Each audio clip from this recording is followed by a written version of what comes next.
Ladies and gentlemen, good evening and welcome to Gashis Kaman TV, the tallest man in Black Africa.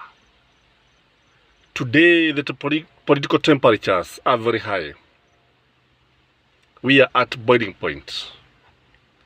Just 2 days to the expiry of Raila Amolo Odinga's ultimatum to William Samoei Ruto's government.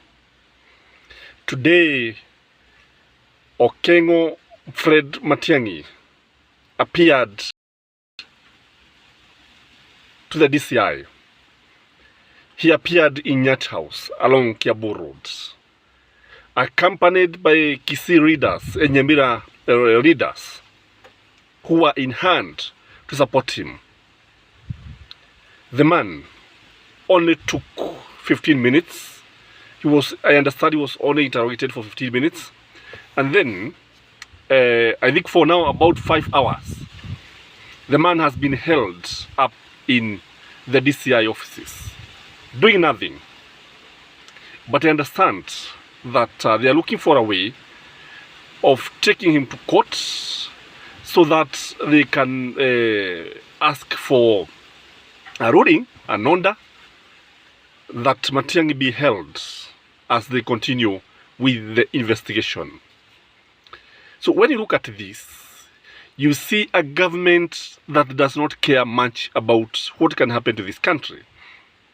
One of the things that is likely to happen to this country, what William Samoei Ruto and his advisors don't know, is that the issue of MATIAN'GI is held so dearly by the Kisii nation. The Abagusi take MATIAN'GI as their leader. And if this is the case, and we know very well that in Kenya, politics is usually tribal and very regional. I've always opined that in this channel.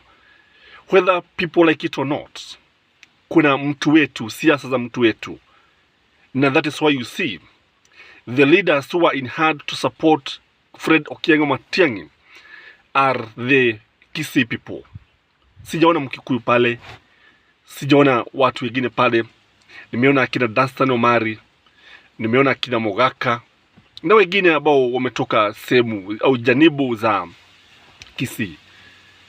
And I can tell you that the issue of tribalism will never be cured in this country if this is the way that William Samoei Ruto is going to deal with the former leaders.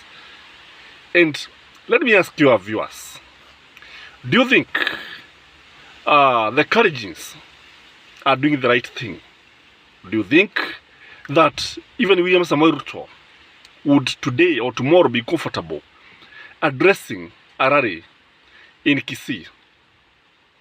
Do you think he can go there? Do you think Gachagua can go to the stadium in Kisii and people clap for him?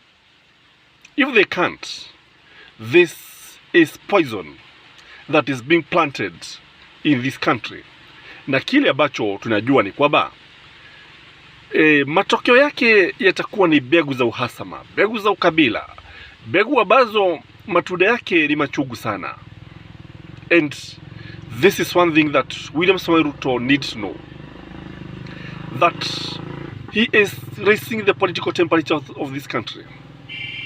He is fomenting trouble among the Kisiis and the Kalenjins and even the Kikuyus. Because currently, watu wanaamini ya kwamba Gachagua and Uhuru Muigai Kenyatta were friends one time. But now, Gachagua is with William Samoei Ruto. And people believe that they are punishing, they are persecuting, they are revenging for what MATIAN'GI used to do. You know, he was the former, very powerful interior CS. Now, what you can see is that, tomorrow, Azimio, maybe, I don't know what they are going to tell the Kenyans, because the ultimatum, the deadline will expire tomorrow. And if the deadline expires tomorrow, then what I think is that in Kisii, watu watajitokeza wote, the young and the old, will participate in the mass action. Not that they like demonstrating. Not that they love Raila Amolo Odinga so much that they can die for him, but they die for their own. I can tell you, kama kuna mahali ambapo maandamano yatawaka ni Kisii County, Nyamira County. Kama kuna mahali ambapo matatizo ya kisiasa yanaweza kuwa ya kihistoria sasa, siku ingine ila ni kule nyumbani mwa akina Matiang'i friend. Because what we are seeing is something that will take ages to heal. Now, you know, one thing about Matiang'i is a technocrat. Matiang'i is not a politician. And if it were a politician, if the man was a politician, I'm telling you, he could have mobilized the whole of Omogusi people to the DCI. And it could have been very, very difficult. Ingekuwa vigumu sana kama wangeweza kukabiliana au kumshughulikia vile ambavyo wanataka. But now, because the man is a technocrat, I believe that is why he is being manhandled. That is the way, that is why he is being handled like that. Because do you think the government can go for Raila Amolo Odinga or Uhuru Muigai Kenyatta? If they do this, I can tell you, the country would burn. The country would hopelessly burn. The country would be on fire. And it would take the United Nations to intervene and to bring sanity back to this country. But Matiang'i is a soft man. Matiang'i is a technocrat. Matiang'i hawezi hata kudhuru hata inzi sebuse mwanadamu. Ni mtu ambaye hana jambo lolote baya tunaweza kusema ati dilo ambalo limechagia mambo haya. What I know about Matiang'i is a very loyal person. If I were William Samoei Ruto, I could have approached Matiang'i and give him a cabinet secretary's work, because he's very effective, he's very efficient. Instead of punishing him, instead of torturing him, instead of revenging. And this way, William Samoei Ruto could have won the favors and hearts of the Omogusi, and the Abagusi and the Kisii people wangekuwa wamnamfuata wakiona kama mtu mzuri sana. But now, when you look at it, he is out to revenge, because I understand kile ambacho kilikuwa kinaendelea pale, kulikuwa na when Matiang'i was CS Interior, the fact that yeye ndiye alichukua kazi ya William Samoei Ruto, it is something that Ruto did not take kindly. It is something that ilimuumiza sana William Samoei Ruto. And we remember what used to happen because of what was happening between Uhuru Muigai Kenyatta and William Samoei Ruto. But all said and done, kile ambacho tunaweza kusema ni kwamba he was just a messenger. And when you look at this country, you see, I've always said that we are very busy destroying the democratic gains that were achieved by blood and sweat. Just the other day, the majority leader in the Senate was castigating the press, the media, kuwashtumu kwamba they are cartel. He referred to them as a cartel. And the Editors Guild came out guns blazing, because this is wrong. And I believe William Samoei Ruto needs his people to order, especially these guys from the Kalenjin. The way they are talking, they can easily burn this country. And the funny thing, when you look at it now, you see when, is it Aaron Cheriot, when he's talking, the Kikuyu brothers are not responding. This tells a long story, which I'm going to analyze very soon. Why the Kikuyus are silent, why the Kikuyus are not talking, why the Kikuyus are now lukewarm in UDA. Kwa hivyo ukiangalia utaona kwamba the government is turning out to be a Kalenjin government with total control. Lakini I've always opined this channel, and I repeat it again and again. Power is very temporary. Power is transient. Leo uko hapa, kesho hata labda hutakuwa duniani. I want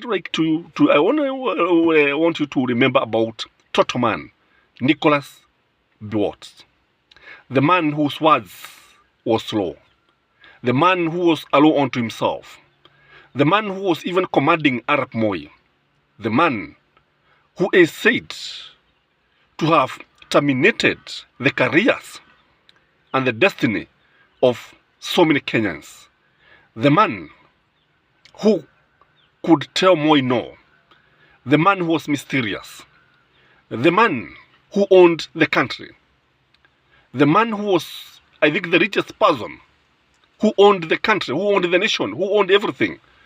Today, ni chakula cha mchwa. Leo, hatujui hata yuko wapi. Lakini kile tunajua jambo moja, kwamba hayumo duniani, ni mwenda zake. So, it is very, very important for William Samoei Ruto to know that one day he'll be out of the office. And he'll also be called to account. When I saw, is it the controller of budget who was saying that she was forced to approve 16 billion for routing? What I can say is that this is something that is meant to divert the people's attention. This is something in kwa sababu ukiangalia, they are trying very much to relate this with maandamano, kwa sababu wanasema ati Raila anaitisha maandamano ili kuficha yale ambayo ilikuwa inaendelea pale, kwa sababu we saw the control of budget akisema kwamba she was forced to release money 16 billion by Yatani, the former treasury CS, and they are trying to tarnish the name of Uhuru Muigai Kenyatta, wakisema kwamba wao ndio ambao walimuonyesha pale, wao ndio abadiedi ambaye alikuwa anawalazimisha kutoa hizi pesa from Central Bank, ati wasema ni za kulipia petroleum and something like that. But this is just politics. This is just something that is meant to divert the people's attention. There is nothing like that. There is nothing like that. This is because the government is very alive, is very aware. Wanajua vizuri sana kwamba maandamano yanaanza kesho ama kesho kutwa. Wanajua kwamba yakianza yatakuwa vigumu sana kuyamaliza. Unajua kuna mambo mengine ambayo kwanza ni rahisi, lakini kuyacha, kukomesha ni vigumu sana. So as the political temperatures continue rising, many Kenyans are worried that the government is fomenting trouble. Serikali inazidi kuwasha moto. Kenya is so much important that we don't have any other country. We cannot lose this country. Remember, I said in my other video that the economy has collapsed and it is in high dependency unit. And I believe instead of focusing on MATIAN'GI, instead of focusing on things that don't add up, things that don't add value to the common mwananchi, it is important to focus on various things that add value to common mwananchi. It is important to focus on things that are going to resuscitate this economy, because the economy is dead.